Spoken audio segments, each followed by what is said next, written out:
ರಾಜ್ಯ ರಾಜಕಾರಣದಲ್ಲಿ ಮತ್ತೊಂದು ಬೆಳವಣಿಗೆಯಾಗೋ ಲಕ್ಷಣ ಕಾಣಿಸ್ತಾ ಇದೆ.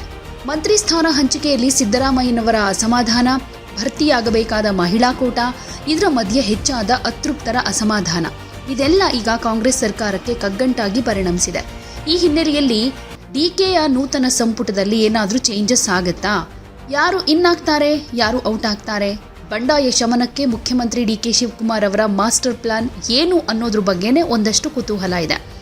ನೂತನ ಸಂಪುಟ ಸಚಿವರು ಪ್ರಮಾಣ ವಚನ ಸ್ವೀಕರಿಸಿದ ದಿನದಿಂದ ಅನೇಕ ಶಾಸಕರು, ಈ ಹಿಂದೆ ಸಚಿವರಾಗಿದ್ದವರು ಅಸಮಾಧಾನ ವ್ಯಕ್ತಪಡಿಸಿದ್ರು. ಅದರ ಜೊತೆ ಶಾಸಕ ಸ್ಥಾನಕ್ಕೆ ರಾಜೀನಾಮೆ ಕೊಡೋದಕ್ಕೂ ಮುಂದಾಗಿದ್ರು. ಅದರಲ್ಲಿ ಕೆಲವರ ಅಸಮಾಧಾನ ಶಮನ ಆದ್ರೂ ಇನ್ನು ಕೆಲವರು ಸಚಿವ ಸ್ಥಾನ ಬೇಕೇ ಬೇಕು ಅಂತ ಪಟ್ಟು ಹಿಡಿದಿದ್ದಾರೆ. ಈ ಸಾಲಿನಲ್ಲಿ ಎಂ ಕೃಷ್ಣಪ್ಪ ಅಂತೂ ಸರ್ಕಾರಕ್ಕೆ ನುಂಗಲಾರದ ತುತ್ತಾಗಿ ಪರಿಣಮಿಸಿದ್ದಾರೆ. ಅಲ್ಲದೆ ಶಾಸಕ ಬಸವರಾಜ ಶಿವಣ್ಣವರಿಗೆ ಸಚಿವ ಸ್ಥಾನ ನೀಡದ ಹಿನ್ನೆಲೆಯಲ್ಲಿ ಸಿಟ್ಟು ಕೂಡ ಜಾಸ್ತಿಯಾಗಿದೆ. ಹಾಗೆ ಮಹಿಳಾ ಕೋಟಾ ಭರ್ತಿಗೂ ಡಿಕೆ ತಾಲೀಮು ನಡೆಸಬೇಕಾಗಿದೆ ಅಂತ ಹೇಳಿದ್ದಾರೆ. ಎಂ ಕೃಷ್ಣಪ್ಪಗೆ ಒಕ್ಕಲಿಗ ನಾಯಕನಾಗಿರೋದ್ರಿಂದ ಸ್ಥಾನ ನೀಡಬೇಕು ಅಂದ್ರೆ ಅಲ್ಲಿ ಒಕ್ಕಲಿಗ ನಾಯಕರೇ ತಮ್ಮ ಸಚಿವ ಸ್ಥಾನಕ್ಕೆ ರಾಜೀನಾಮೆ ಕೊಡಬೇಕು. ಆ ಸಾಲಿನಲ್ಲಿ ಮಾಗಡಿ ಬಾಲಕೃಷ್ಣ ಹಾಗೂ ನರೇಂದ್ರ ಸ್ವಾಮಿ, ಚಲುವರಾಯಸ್ವಾಮಿ ಇದ್ದಾರೆ. ಇನ್ನು ಮಹಿಳಾ ಕೋಟಾದಲ್ಲಿ ಖನೀಜಾ ಫಾತಿಮಾ, ರೂಪಾ ಶಶಿಧರ್ ಹಾಗೂ ಅನ್ನಪೂರ್ಣ ತುಕಾರಾಂಗೆ ಸಚಿವ ಸ್ಥಾನ ಸಿಗೋ ಸಾಧ್ಯತೆ ಇದೆ. ಖನೀಜಾ ಅವರಿಗೆ ಮಂತ್ರಿ ಸ್ಥಾನ ಸಿಕ್ಕಿದ್ರೆ ಸಚಿವ ಜಮೀರ್ ಹಾಗೆ ರಿಜ್ವಾನ್ ಇಬ್ಬರಲ್ಲೊಬ್ಬರ ಸ್ಥಾನಕ್ಕೆ ಕೊಕ್ಕಂತೂ ಗ್ಯಾರಂಟಿ.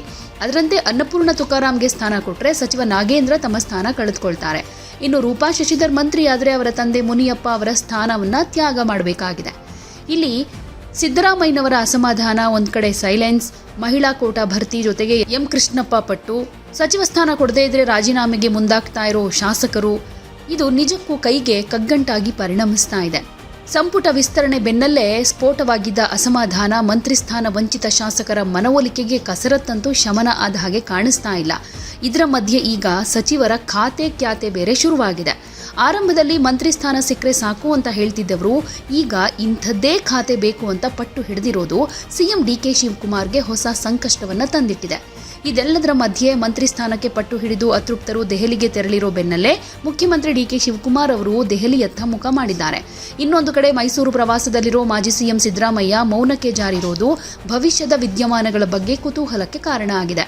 ಸಂಪುಟ ಬಿಕ್ಕಟ್ಟನ್ನ ಬಗೆಹರಿಸುವ ಸಂಬಂಧ ಒಂದಿಬ್ರು ಹಾಲಿ ಸಚಿವರ ಮನವೊಲಿಕೆ ಮಾಡಿ ರಾಜೀನಾಮೆ ಕೊಡಿಸಿ ಬೇರೆಯವರಿಗೆ ಸ್ಥಾನ ಕಲ್ಪಿಸೋದ್ರ ಬಗ್ಗೆ ಸಿಎಂ ಗಂಭೀರ ಚಿಂತನೆ ನಡೆಸಿದ್ದು, ಇದ್ರ ಬಗ್ಗೆ ವರಿಷ್ಠರಿಂದ ಗ್ರೀನ್ ಸಿಗ್ನಲ್ ಪಡೆದುಕೊಳ್ಳೋ ಪ್ರಯತ್ನ ನಡೆಸಿದ್ದಾರೆ ಅಂತ ಹೇಳಲಾಗ್ತಿದೆ. ಮೊದಲ ಹಂತದಲ್ಲಿ ಮಂತ್ರಿಯಾಗಿರೋ ಒಂದಿಬ್ಬರು ಹಿರಿಯ ಸಚಿವರ ಖಾತೆಗಳಲ್ಲಿ ಅಲ್ಪ ಬದಲಾವಣೆ ಆಗುತ್ತೆ ಎನ್ನಲಾಗಿದ್ದು, ಈ ಕುರಿತು ಹೈಕಮಾಂಡ್ ಜೊತೆಗೆ ಡಿಕೆ ಶಿವಕುಮಾರ್ ಸಮಾಲೋಚನೆಯಲ್ಲಿದ್ದಾರೆ. ಹೊಸ ಸಚಿವರ ಖಾತೆ ಕ್ಯಾತೆ ತಪ್ಪಿಸೋದಕ್ಕೆ ವರಿಷ್ಠರಿಂದಲೇ ಯಾರಿಗೆ ಯಾವ ಖಾತೆ ಅಂತ ಘೋಷಣೆ ಮಾಡಿಸೋ ಇರಾದೆ ಡಿಕೆ ಶಿವಕುಮಾರ್ ಅವರದ್ದಾಗಿದೆ. ಇದರ ಮಧ್ಯೆ ಸಿಎಂ ಡಿಕೆ ಶಿವಕುಮಾರ್ ಸಿದ್ದರಾಮಯ್ಯನವರ ನಿವಾಸಕ್ಕೆ ಹೋಗಿ ಅವರ ಜೊತೆ ಸಮಾಲೋಚನೆ ನಡೆಸಿರೋದು ಕೂಡ ಕುತೂಹಲಕ್ಕೆ ಎಡೆ ಮಾಡಿಕೊಟ್ಟಿದೆ. ಇಲ್ಲಿ ಸಚಿವ ಸಂಪುಟ ವಿಸ್ತರಣೆಯಿಂದ ಉಂಟಾಗಿರೋ ಬಿಕ್ಕಟ್ಟಿನ ಹಿನ್ನೆಲೆಯಲ್ಲಿ ಮಾಜಿ ಸಿಎಂ ಸಿದ್ದರಾಮಯ್ಯನವರ ನಿವಾಸಕ್ಕೆ ಮುಖ್ಯಮಂತ್ರಿ ಸಮಾಲೋಚನೆಯನ್ನ ನಡೆಸಾಗಿದೆ. ಸಚಿವ ಸ್ಥಾನ ಸಿಗದೇ ಇದ್ದದ್ದಕ್ಕೆ ಮಹದೇವಪ್ಪ, ಪ್ರಿಯಾ ಕೃಷ್ಣ ದಿಢೀರ್ ದೆಹಲಿಗೆ ಹೋಗಿದ್ದಾರೆ ಅನ್ನೋ ಸುದ್ದಿ ಇದೆ. ಯಾಕಂದ್ರೆ ಮಾಜಿ ಸಚಿವ ಎಚ್.ಸಿ. ಮಹದೇವಪ್ಪ ಸಿದ್ದರಾಮಯ್ಯನವರ ವಿರುದ್ಧವೇ ಮುನಿಸಿಕೊಂಡಿದ್ದು ದೆಹಲಿಗೆ ಹೋಗಿದ್ದಾರೆ. ಗೋವಿಂದರಾಜನಗರದ ಶಾಸಕ ಪ್ರಿಯಾ ಕೃಷ್ಣ ಕೂಡ ಹೈಕಮಾಂಡ್ ಬುಲಾವ್ ಮೇರೆಗೆ ದೆಹಲಿಗೆ ಹೋಗಿದ್ದಾರೆ. ಸಂಪುಟದಲ್ಲಿ ಅವಕಾಶ ಸಿಗದ ಬಗ್ಗೆ ಇಬ್ರು ಎಐಸಿಸಿ ಅಧ್ಯಕ್ಷ ಮಲ್ಲಿಕಾರ್ಜುನ ಖರ್ಗೆ ಅವರನ್ನ ಭೇಟಿಯಾಗಲಿದ್ದಾರೆ. ಇದರ ಮಧ್ಯೆ ಗೃಹ ಸಚಿವ ಪ್ರಿಯಾಂಕ್ ಖರ್ಗೆ ಹಾಗೇನೆ ನೂತನ ಸಚಿವರಾಗಿರೋ ಎಚ್.ಸಿ. ಬಾಲಕೃಷ್ಣ ಅವರು ರಾಜೀನಾಮೆ ಕೊಡೋದಕ್ಕೆ ರೆಡಿ ಅಂತ ಹೇಳಿಕೆ ಕೊಟ್ಟಿರೋದು ಆಶ್ಚರ್ಯಕ್ಕೆ ಕಾರಣ ಆಗಿದೆ. ಯಾವುದೇ ಮಂತ್ರಿಗೆ ಯಾವ ಜವಾಬ್ದಾರಿ ಕೊಡಬೇಕನ್ನೋದು ಮಾನ್ಯ ಮುಖ್ಯಮಂತ್ರಿಗಳ ವಿವೇಚನ. ಹೈಕಮಾಂಡ್ ಜೊತೆ ಕನ್ಸಲ್ಟ್ ಮಾಡಿ ಅವರು ಸರ್ಕಾರ ಯಾರಿಗೆ ಜವಾಬ್ದಾರಿ ಕೊಟ್ರೆ ಚೆನ್ನಾಗಿ ನಡೀತದೆ, ಚೆನ್ನಾಗಿ ನಿರ್ವಹಿಸ್ತೀವಿ ಅಂದ್ಬಿಟ್ಟು ಅವ್ರು ತೀರ್ಮಾನ ಮಾಡ್ತಾರೆ. ಸೊ ಇದರಲ್ಲಿ ಯಾವುದೇ ರೀತಿಯಾದಂತ ಗೊಂದಲ ಇಲ್ಲ.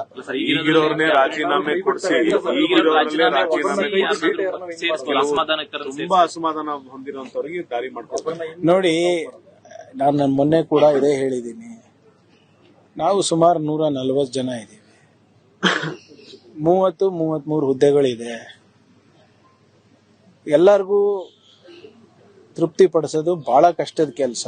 ಸಾಮಾಜಿಕ ನ್ಯಾಯ ಕೊಡೋದು ಕಷ್ಟದ ಕೆಲಸ, ಪ್ರಾದೇಶಿಕ ಪ್ರಾತಿನಿಧ್ಯತೆ ಕೊಡೋದು ಕಷ್ಟದ ಕೆಲಸ.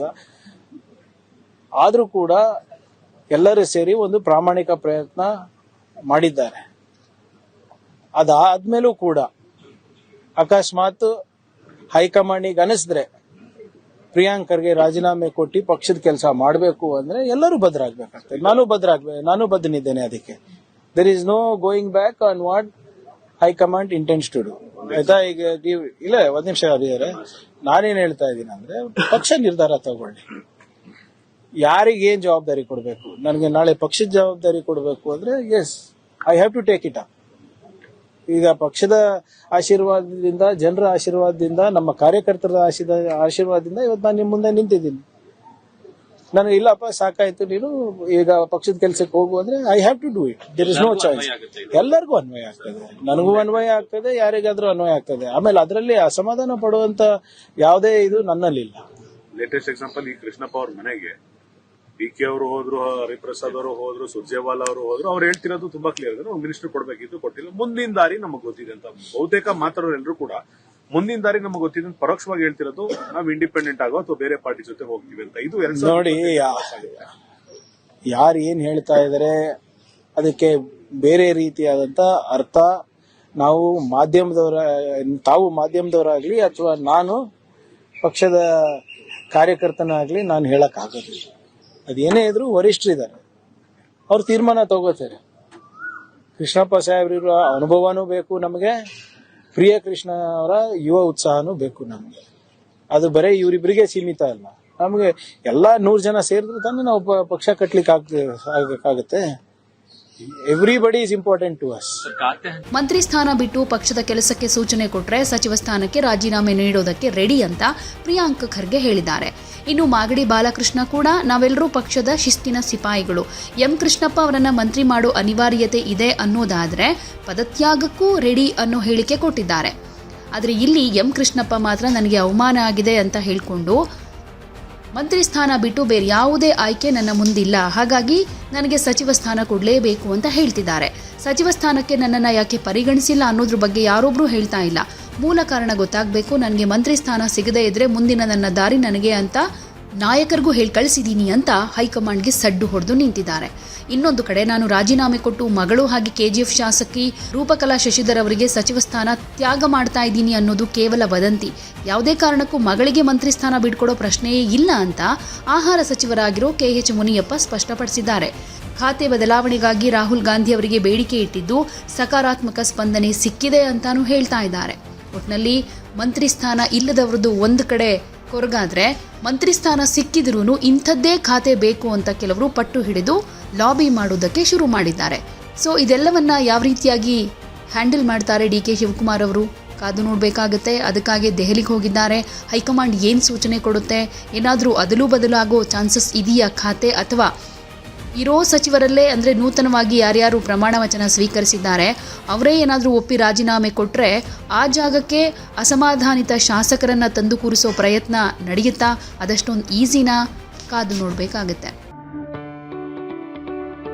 ಯಾವುದೇ ಸುದ್ದಿಯ ಅಪ್ಡೇಟ್ ಅನ್ನ ಮಿಸ್ ಮಾಡ್ಕೊಳ್ಬಾರ್ದು ಅಂದ್ರೆ ಈಗಲೇ ಒನ್ ಇಂಡಿಯಾವನ್ನ ಸಬ್ಸ್ಕ್ರೈಬ್ ಮಾಡಿ. ನಿಮಗೆ ಬೇಕಾದ ಭಾಷೆಯಲ್ಲಿ ಎಲ್ಲಾ ಸುದ್ದಿ ತಿಳಿಬೇಕು ಅಂದ್ರೆ ಒನ್ ಇಂಡಿಯಾ ಆಪ್ ಅನ್ನ ಡೌನ್ಲೋಡ್ ಮಾಡ್ಕೊಳ್ಳಿ.